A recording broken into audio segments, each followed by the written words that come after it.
Ассалаумағалейкум, армысыздар, құрметті YouTube көрермендері. Назарларыңызға футболдан отандық командаларымыздың Еурокубок турнирлерінің екінші іріктеу раундындағы алғашқы ойындары бойынша шолуымызды ұсынамыз. Футболдан клубаралық Еурододаға елімізден 4 команда қатысуда. Олар елордалық Астана командасы УЕФА-ның Чемпиондар лигасында өнер көрсетуде. Ал қалған 3 команда Шымкенттік Ордабасы, Ақтөбе және Қостанайлық Тобыл УЕФА-ның Конференция лигасына қатысуда. Бірінші Чемпиондар лигасына қатысып жатқан Астана туралы айтайық. Өткен маусымдағы ел чемпионы Астана Чемпиондар лигасының бірінші іріктеу раундында Грузияның Динамо Тбилиси командасымен кездескен болатын. Астана аренада өткен бірінші матчта 1-1 есебі тіркелгенімен, Тбилисидегі қарымта матчта Астана 2-1 есебімен жеңіп, турнирдің келесі раундына өткен болатын. Ал келесі раундта Хорватияның Динамо Загреб командасы күтіп тұрған еді. Динамо Загребпен бірінші ойын өткен сейсенбі күні, яғни 25 шілдеде Хорватия елінде өтті. Максимир стадионында өткен кездесуде Астана екінші номермен ойнап, матчты сақ бастаған болатын. Бастапқыда Астана тамаша қорғана білді, бірақ ол ұзаққа бармады. Ойынның 36 минутында хорватиялық шабуылшы Бруно Петкович қақпаны нысанаға алған болатын. Ал ол соққан доп рикошет арқылы Астана қақпасына еніп кетеді. Осыдан кейін Астана ойындарын жоғалтып алғандай болды. Ал тәжірибелі Динамо оны пайдаланып 41 минутта есепті еселейді. Гол авторы жартылай қорғаушы Лука Иванушец. 2 минут ішінде осы Иванушец дубльді рәсімдеп үлгереді. Бірінші тайм осылай 3-0 есебімен аяқталады.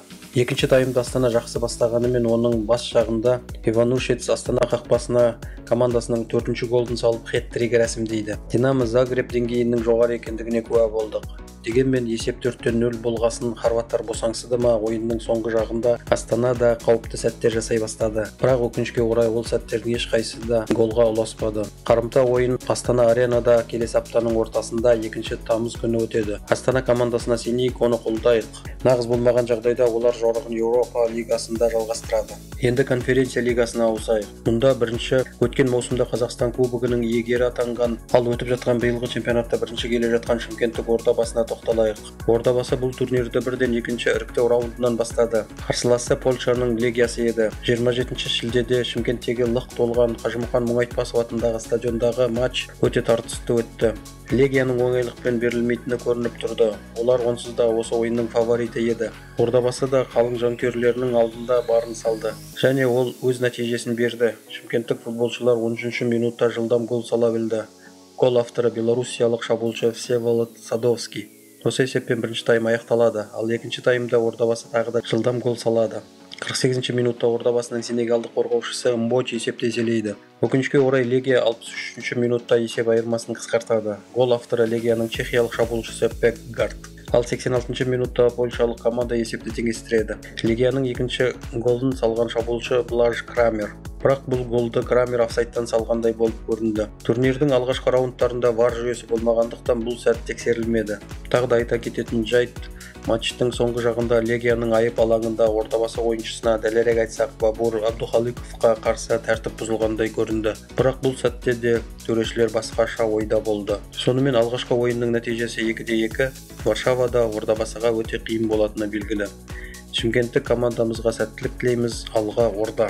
Ал енді өте жағымды нәтижелерге де кезек келді. Өткен маусымда чемпионатта 2-ші орын алған Ақтөбе командасы Ордабасы тәрізді конференция лигасын 2-ші раундтан бастады. Олар Грузияға Торпедо Кутаисимен кездесуге барды. Бірақ бұл сапар оларға оңай болмады. Өйткені олар баратын чартерді қабылдауға Грузия жағы бас тартты. Осы проблемалардың салдарынан Ақтөбе командасының өкілдері Грузияға матч өтетін күні, яғни 27 шілдеде таңертең ұшып кетті. Осыған ашуланды ма, Ақтөбе Кутаисидің торпедасын тас-талқан етті.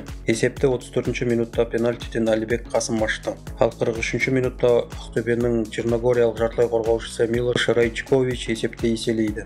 Командалар үзіліске 0-2 есебімен кетеді. Екінші таймда 73 минутта Максим Самородов Ақтөбенің 3-ші голын салды. 89 минутта торпеда бір гол сала білді. Гол авторы Георгий Арабидзе. Ал осы ойынның нүктесін 90+3 минутта Ақтөбенің хорватиялық шабуылшысы Андрея Филиппович қояды. Осылай сырт алаңда өткен алғашқы матчтан ірі жеңіспен оралған Ақтөбенің турнирдің келесі раундына өтетініне ешкімнің де күмәні жоқ шығар.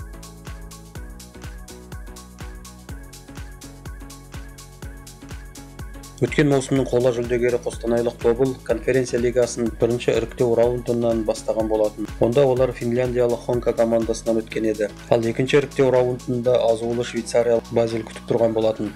Бірінші ойын 27 шілдеде Швейцарияда өтті. Әрине бас фаворит Базель болды. Олар ойынды сенімді бастады. Бірінші таймда 1-0 есебімен жеңді. Голды 25 минутта француз Барри салды. Екінші таймда белсенді бастаған Тобыл 52 минутта пенальти тебу құқығын алады. Бірақ оны Рамазан Оразов нәтижелі орындай алмайды. Одан әрі 56 минутта Базельдің гол салған ойыншысы Барри тәртіп бұзып алаңнан қуылады. Сонымен бірге олардың қақпасына тағы да пенальти белгіленеді. Бұл жолы оны Тобылдың ивуарлық шабуылшысы Дебле орындап есепті теңестіреді. Сан басымдығына ие болған Тобыл 62 минутта тағы да гол салады. Әдемі голдың авторы Рамазан Оразов болды. 69 минутта Базельдің тағы бір ойыншысы тәртіп бұзып алаңнан қуылады.